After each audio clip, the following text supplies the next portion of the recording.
You ever notice how some people just disappear while sitting in plain sight? Lincoln Green Park was buzzing with life that golden afternoon.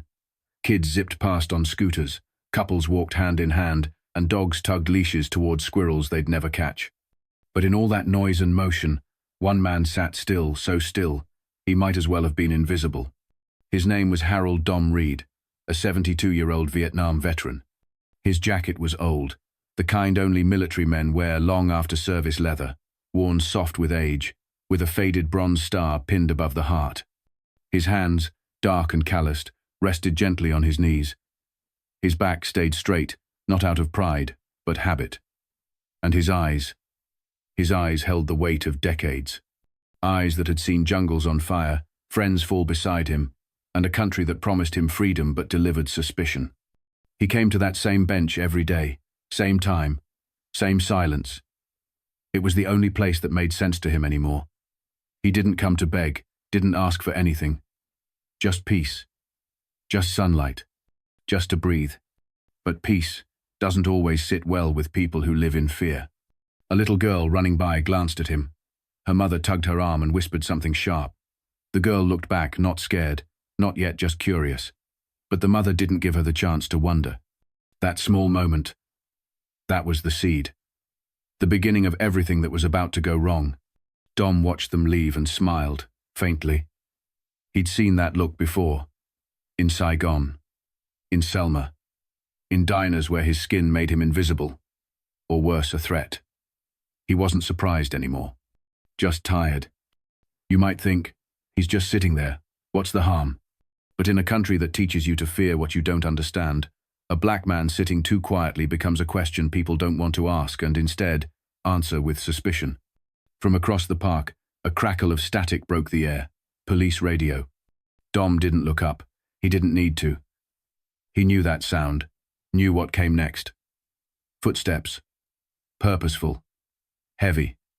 Not running, just certain. 3 of them. Officer Brent Whitaker, the leader. His face carried the weight of someone who believed following protocol was the same as doing the right thing. Behind him, Officer Tyler Vaughn, younger, edgier, walking like he had something to prove and someone to punish. And the third, Officer Leonard Foster, leash in hand. At the other end, a massive German shepherd, all muscle and obedience, nostrils flaring. The leash was taut already, like it sensed something, like it had been taught what to fear. Dom exhaled slow, steady. This wasn't his first time being mistaken for a problem. But something felt different today. The officers didn't yell, they didn't run, but their eyes said they had already decided. "You've been here a while," Whitaker said. Dom nodded, his voice quiet but steady. "I sit here every day, just watching the world move." Vaughn stepped in, sharper, smug. "You got ID?" "Not a request, a challenge." Dom reached slowly into his coat, every movement deliberate, every second a calculation. You don't serve in a war without learning when to move and when to stay still. He pulled out a worn, folded wallet inside, a laminated Marine Corps ID. Vietnam veteran, glinted faintly in the sun. Whitaker hesitated. Vaughn didn't even glance. "Could be fake," he muttered. Dom flinched not outwardly, but inside. That wound? That wasn't from a bullet. That was from disrespect. He had bled for this country. Buried friends. Came home with holes in his body, and now, at 72, his service was worth less than their suspicion. A small group had started to gather. Some pulled out phones. Others watched from a distance. Not close enough to help. Just close enough to witness. Dom sat straighter, not in defiance, in dignity. He wasn't asking for sympathy, just not to be hunted. "I'm not bothering anyone," he said. "I come here to sit. That's all." Vaughn sneered. "People are uncomfortable." Uncomfortable. That word. That excuse. The same word used to justify everything from segregation to stop and frisk. Behind them, the German shepherd let out a low growl. Dom glanced at the dog, and for just a second, something flickered in his eyes, something like memory. But he said nothing. Because in America, sometimes saying nothing is the only way to stay alive. And yet, even silence can be misunderstood. The air in Lincoln Green Park had shifted. What was once just a quiet afternoon now pulsed with something heavier, the weight of assumptions sharpening into suspicion. Children had stopped playing. Conversations had turned into whispers. And all eyes were now locked on an old man sitting on a bench as if he were a ticking bomb. But Dom didn't move. Because in a world that taught him how quickly motion could be mistaken for aggression, stillness had become his armor. Vaughan stepped forward again, close enough that his shadow crossed over Dom's shoes. "You live around here?" "I do." "You waiting for someone?" "Number." "Then why are you still here?"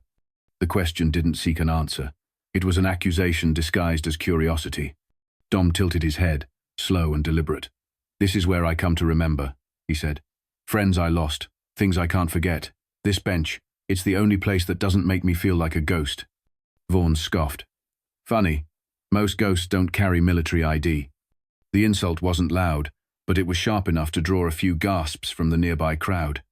Dom caught movement out of the corner of his eye, more phones lifted, more faces watching. But still, no one stepped in. Because even now, civility always expected the victim to be calm, while it let the aggressor escalate. Officer Whitaker shifted, his jaw tight. He hadn't spoken much since the initial approach. Something in his eyes said doubt had crept in, but not enough to stop what was unfolding. And then, the growl deepened. Shadow, the K9, pulled forward against his handler's grip, his muscles coiled like a loaded spring. Foster tightened the leash, murmuring, "Easy, Shadow, easy." But Shadow wasn't just reacting to noise or movement. He had locked in on Dom. Vaughan turned to Foster. "Let the dog check him." Foster blinked. "He's not resisting. He hasn't done anything. I gave you an order." That was the moment, the line. Dom knew it. Everyone watching knew it. The crowd tensed. You could feel the question humming in the air. Were they really going to unleash a trained attack dog on a 72-year-old man sitting on a bench? Dom's hands tightened just slightly on his knees, but his voice when it came was steady. "I served this country when it wouldn't serve me. I saved lives while being treated like I didn't have one. And now, I'm sitting here, watching a leash tighten on a dog that knows me better than you ever tried to." Vaughan's face twisted. "What did you just say?" Dom looked up at him. No fear, no rage, just the hollow ache of a man too tired to lie anymore. "I said, the dog knows me. You don't." For a flicker of a second, something cracked in Vaughan's expression. Confusion, maybe, but ego covered it fast. "That's it. Let the dog check him now." Foster hesitated again. "I said deploy the dog." The leash clicked. Gasps, a scream, a phone dropped, a child cried. Shadow launched forward, teeth bared, a growl erupting from his chest like thunder. Time slowed. Dom didn't flinch. He stood. Not fast, not in fear. He stood like a soldier rising for roll call, back straight, spine steel, hands down by his sides. "Shadow," he said softly. The dog surged closer. 10 feet, 5. "It's me." The growl changed, faltered into something that sounded like confusion. Then, silence. The dog stopped inches from Dom's chest, body trembling. A long beat passed. Then, as if struck by a memory buried beneath years of training, Shadow's stance melted. He lowered his head, whimpered, and gently pressed his nose into Dom's chest. The park exploded into silence, so loud it felt like thunder. Phones trembled in hands. A woman dropped to her knees. Even Vaughan stumbled backward, mouth open, words caught behind disbelief. Foster blinked, stunned. "What the?" Dom knelt, slowly, bones creaking, and placed both hands on either side of Shadow's face. "You remember," he whispered. "You remember who I am." The dog licked his palm, and the spell, whatever brutal assumption had gripped, the officers shattered. Because now, the very weapon they brought to dehumanize him had just revealed the truth they refused to ask. The dog had seen the man, and the world was watching. No one moved. Not the dog, now resting his head against Dom's chest like a long-lost brother. Not the crowd, frozen in a silence so deep it felt sacred. Not the officers, especially not Officer Vaughan, whose jaw clenched so tight it looked like he was chewing his own disbelief.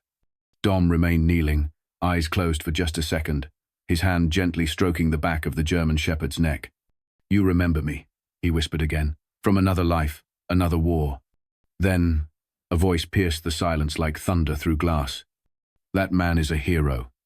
Every head turned. Emerging from the crowd was a tall black man in full military dress, broad-shouldered, silver at the temples, and a chest full of medals gleaming in the sun.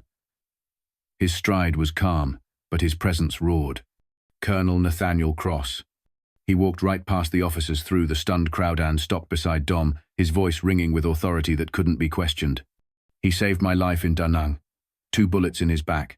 Carried me 3 kilometers under enemy fire with nothing but grit and blood and the will to see another sunrise. Another gasp rippled through the park. Vaughan took an involuntary step backward. Whitaker stared at the ground. Foster looked at Shadow as if seeing the dog for the first time. Dom stood slowly, Shadow still pressed against his leg. He didn't look triumphant, just unbearably tired. Nathaniel continued, his voice deepening. And today, you were about to sick a trained police dog on him. Because he was sitting on a bench. Because he didn't move fast enough. Because his skin made you nervous. His eyes locked on Vaughan. You didn't ask who he was, because you didn't care. You decided what he was before he opened his mouth. Vaughan tried to speak. Nothing came. The crowd, now a sea of faces and phones and fists, clenched not in violence but in awakening, began to murmur. He's a veteran. That's who you were about to attack. You didn't even look at his ID. They were going to kill him in front of us. Dom stepped forward, quietly, calmly, but his words cut like a scalpel. You looked at me and saw a threat. Not a man, not a Marine, not someone who's buried more brothers than you've probably shaken hands with. You aimed a dog at me. And he remembered who I am. He glanced down at Shadow, whose tail thumped gently against the grass. But you didn't. Foster knelt beside his dog, his voice barely a whisper. He's never disobeyed, not once. He's trained to respond only to threats. But he went to you like family. Dom didn't look at him. His eyes were on Vaughan. You were ready to let him rip me apart. You never asked who I was, never cared. The park had turned into a courtroom. And Vaughan, once smug and sure, now looked like a child caught lying in front of the whole class. He stammered, we're following protocol. Nathaniel's voice cut in, sharper than any blade. Number, you were following prejudice. You followed it so far, it nearly killed a man who carried this country on his back, when no one else would. The crowd broke its silence not with applause, but with outrage. Hold them accountable. They need to be fired. This is what systemic racism looks like. That could have been my father. Someone shouted, why did it take a dog to show you the truth? Dom lifted a hand, not to silence them, but to focus them. His voice was low, heavy, and impossible to ignore. This isn't just about me. It's about every black man who's been watched instead of welcomed. Every veteran who came home to suspicion instead of gratitude. Every elder who's become invisible unless he's considered a threat. He turned toward Vaughan, Whitaker, and Foster. You saw a problem. The dog saw a person. What does that say about you? And in that moment, the park transformed from a stage of injustice to a crucible of truth. No one who stood there would leave the same. And no one watching online would forget what they saw. Officer Vaughan didn't say another word. Because there was nothing left to say. He stood frozen, his badge gleaming but meaningless now, his voice swallowed by a truth too loud to ignore. The same truth that now echoed across Lincoln Green Park, carried on the phones of strangers, on the lips of mothers, in the tears of men who saw their fathers in Dominic Reed. Whitaker took off his cap. His voice trembled. Sir, Mr. Reed, 2 failed you. Dom turned to face him, slowly. Shadow still leaned into his leg, unmoved, unwavering. You didn't just fail me, Dom said softly. You failed that little girl who watched you reach for a leash instead of your judgment. You failed your badge when you forgot to ask the first question every officer should. Who am I looking at? Not what. Who? Who? The crowd was silent again. Not out of fear. Out of reverence. Officer Foster, still kneeling beside his dog, looked up, eyes red, voice cracking. I followed the order. I let go of the leash, and the dog, he had more sense than I did. Dom's gaze didn't soften, but it didn't harden either. He remembered me. You chose not to. A voice rang out from the crowd. We want accountability. Another followed. They need to answer for this publicly. A third. This isn't just about one man. This is the system on full display. Nathaniel Cross stepped forward, voice booming like a judge handing down sentence. Don't you dare file this under unfortunate misunderstanding. Don't you dare call this a training failure. This was prejudice. This was profiling. And this time, it nearly became a death sentence.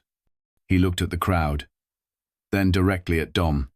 But it didn't, because you stood your ground, and because that dog remembered the soul beneath the skin. Dom exhaled, a long, slow breath that sounded like it had been trapped in his chest for decades. I didn't want a moment, he said. I didn't come here to teach anyone a lesson.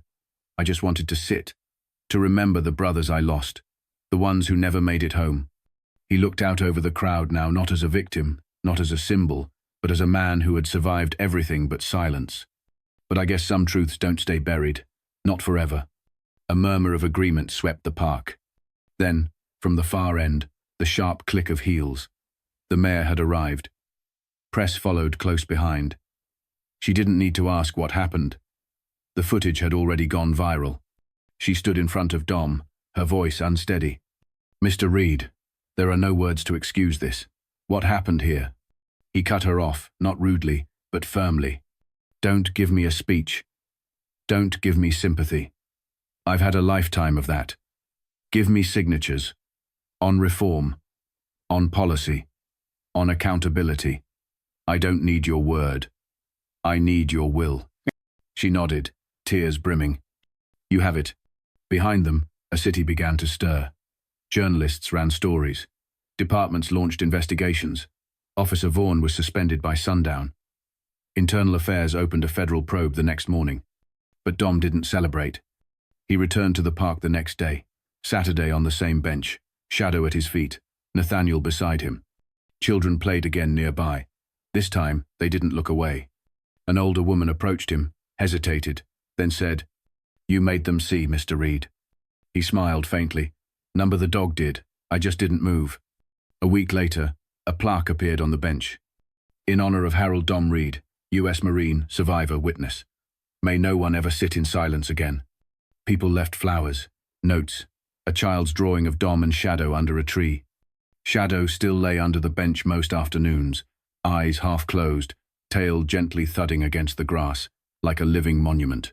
At a community event 2 weeks later, a teenage boy asked Dom, How did it feel, being called a hero after all this time? Dom shook his head. I'm not the hero. I just sat down. The heroes are the ones who finally stood up after. And that was the lesson.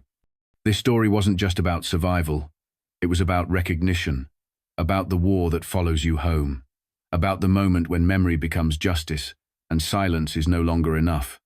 So if you're still watching, ask yourself, how many benches have we walked past? How many Dominics have we not seen? And if a dog can remember, what excuse do we have for forgetting?